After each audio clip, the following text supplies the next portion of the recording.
আমি আমার এই প্রায় 55 বছরে যতটুকু শিখেছি তার খোলাসা কথা হলো, আল্লাহর কাছে যত অন্যায় করেন, মদ খেয়েছেন, শুয়োরের গোশত খেয়েছেন, অন্যায় করেছেন, যাই করেছেন, মাপের আশা আছে।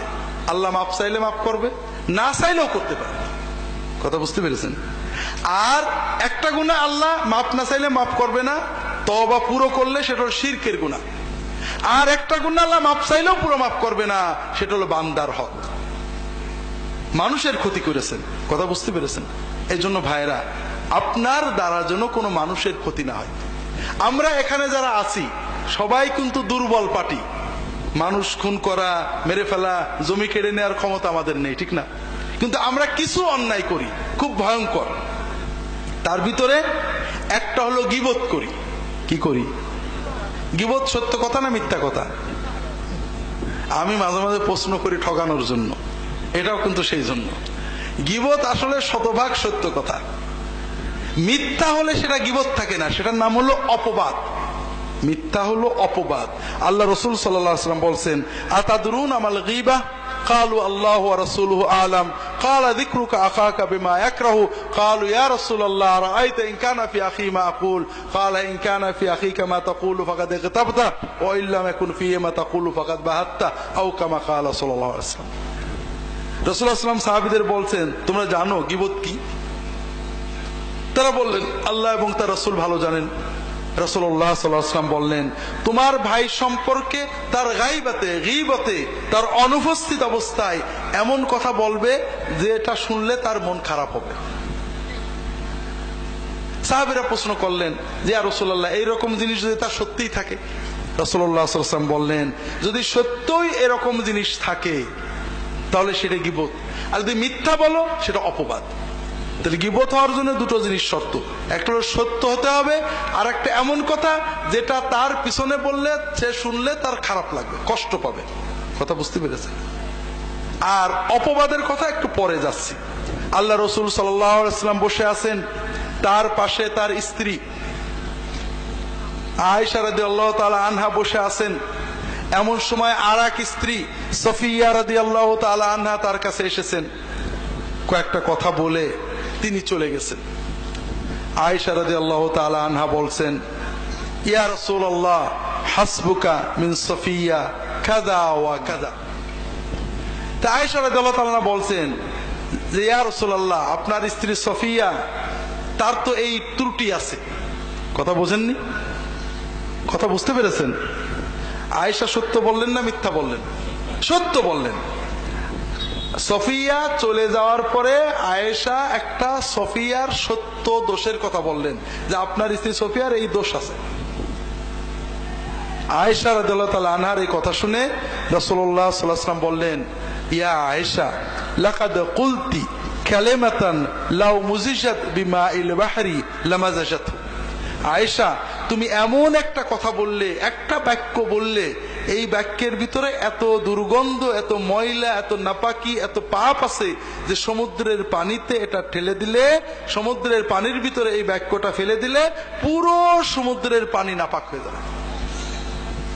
তো ভাইরা, এইরকম কথা আমরা কি বলি না? বলি না? বছরে দু একটা। হাজারিন, 5 জন 2 জন মেয়ে এক জায়গায় হলে কথা বলেন, অমুকের বাড়ি দাওয়াতে গেছিলাম, এই দুল পরেছে, এই ফুল পরেছে, এই শাড়ি পরেছে, এই রান্না করেছে, ইত্যাদি সমালোচনা করেন না? সওয়াব হচ্ছে না গুনাহ হচ্ছে? কত কঠিন গুনাহ যে কিয়ামতের দিন আপনার নেকিগুলো কেড়ে নিয়ে যাবে। আমরা 5 জন এক জায়গায় বসলে ইমাম সাহেব, মাওলানা সাহেব, মন্ত্রী সাহেব, অমুক সাহেব গীবত করি না? গুনাহ হচ্ছে না সওয়াব হচ্ছে? সবচেয়ে বড় মজা হলো ভাইরা, আমরা গীবত করি যাদের পছন্দ না করি, ঠিক না? যাদের মহব্বত করি সাধারণত গীবত করি না। কার গীবত করি? যেমন ফুরফুরার লোকেরা হয়তো চরমনার গীবত করে, চরমনার হুজুরেরা ফুরফুরার গীবত করে, জামাতের হুজুরেরা তবলিগের গীবত করে, তবলিগের হুজুরেরা জামাতের গীবত করে। আছে না নেই? আছে। প্রথমত এটা একটা মহাপাপ। 2 নম্বর কথা, ওই যার গীবত করলেন কিয়ামতের দিন আপনার জিকির, ওজিফা, জিহাদ, তাকওয়া, তওবা সব সওয়াব কেড়ে নিয়ে যাবে। কাজেই ভাইরা, আমার অনুরোধ হলো, আপনি কি হেরার আলোয় আলোকিত হতে চান? আপনি কি সুন্নার আলোকে জীবন গড়তে চান? প্রফেসর ডক্টর খন্দকার আব্দুল্লাহ জাহাঙ্গীর রচিত কোরআন সুন্না ভিত্তিক জীবন ঘনিষ্ঠ বইগুলো পড়ুন, সুন্দর জীবন গড়ুন। ইসলামী আকিদা, হাদিসের নামে জালিয়াতি, ইহয়াউস সুনান, রাহে বেলায়েত সহ আরো অনেক বই। কোরআন সুন্নার সাথে থাকুন, জীবন বদলে যাবে। যোগাযোগ আর সুন্না ট্রাস্ট 01715400640। যেন জবানে গীবত না যায়। কথা কি বুঝতে পেরেছেন? মদের পাপের তওবা সহজ, গীবতের পাপের তওবা সহজ না। অনেক হাদিস আছে, লম্বা বলতে পারবো না। আমরা গীবতের চেয়েও বড় পাপ হলো মিথ্যা অপবাদ দেওয়া। কথা বোঝেন? আর এটা আমরা দিই। আল্লাহ রাসূল সাল্লাল্লাহু আলাইহি ওয়াসাল্লাম বলছেন, মান ক্বালা ফি মুমিনিন মা লাইসা ফি আসকানাল্লাহু রাদগাতাল খাবালি হাত্তা ইয়াতিয়া বিমাখরাজিম মিন।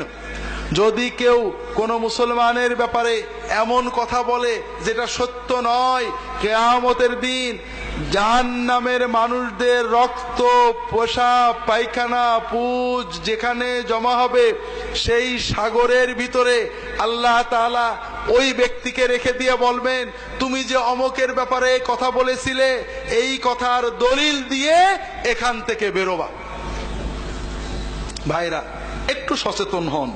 আমরা কি না বলি, বিশেষ করে যারা ইসলামী আপনারা এখানে আছেন, এক দল আর এক দলের বলি ও হলো ইহুদি খ্রিস্টানের দালাল, ও হলো আমলিগের দালাল, ও হলো কি বলে বিএনপির দালাল, ও নাকি অমকের কাছে টাকা খায়, ও সৌদি আরবের টাকা খায়, ও ইন্ডিয়ার টাকা খায়, ও অমক দলে চলে গেছে।